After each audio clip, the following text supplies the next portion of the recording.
Nama gue Reza Anugrah. Mahasiswa UNP jurusan psikologi tingkat 2. Yang ini namanya Rima. Dia orang luar Sumbar. Iya sih kelihatannya berwibawa, tapi dia rada pecicilan. Yang ini namanya Rafika alias Pika.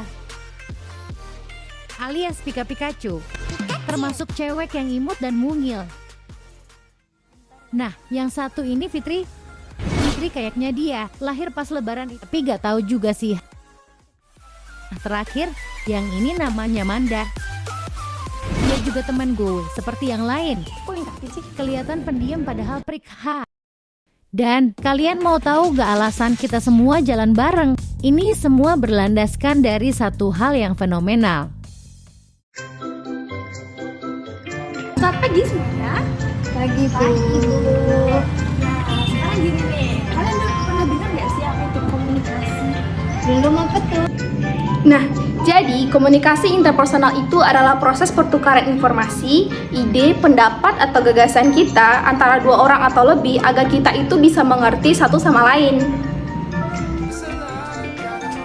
Tujuan komunikasi intrapersonal ini terdiri atas 4, yaitu: yang pertama, menyangkut penemuan diri dalam kurung personal discovery, di mana dengan berkomunikasi kita mampu lebih baik dalam memahami diri sendiri dan orang lain yang kita ajak berbicara.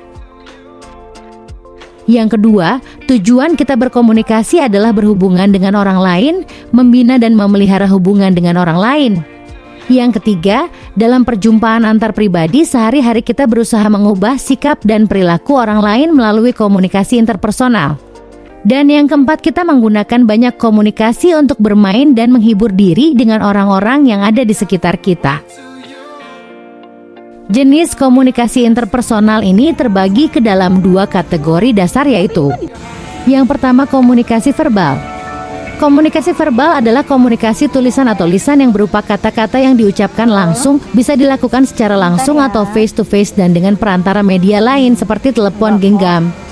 Sedangkan komunikasi verbal yang melalui tulisan bisa dilakukan menggunakan media seperti surat, postcard, chatting di media sosial, dan sebagainya.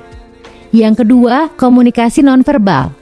Komunikasi nonverbal adalah komunikasi yang tidak menggunakan kata-kata, contohnya menggunakan bahasa tubuh seperti mimik wajah dan gerakan tangan, bahkan intonasi suara dan kecepatan berbicara. Nah, dari awal video ini secara tidak sadar kita semua telah melaksanakan proses-proses komunikasi. Biar lebih paham, berikut adalah proses terjadinya komunikasi interpersonal. Pertama yaitu encoding. Encoding merupakan kegiatan pemberian makna pesan yang disampaikan. Kedua yaitu pengiriman pesan. Pengiriman pesan dapat dilakukan secara tatap muka maupun tidak. Ketiga yaitu penerimaan pesan, komunikan menerima isi pesan yang diberikan oleh komunikator. Keempat yaitu decoding. Decoding merupakan aktivitas memproduksi sebuah pesan. Dan yang terakhir yaitu feedback. Dalam melakukan kegiatan komunikasi interpersonal harus ada feedback atau umpan balik, di mana adanya reaksi yang muncul ketika komunikan menyampaikan sebuah pesan. Nah, jika kita bisa menerapkan proses-proses ini dalam kehidupan sehari-hari dengan baik. Buat kalian yang merasa sering disalahpahami doi, sahabat, teman, dan keluarga, mungkin kalian bisa mencoba meningkatkan skill komunikasi interpersonal agar lebih dipahami oleh orang di sekitar masing-masing. Dan terima kasih telah menonton video ini.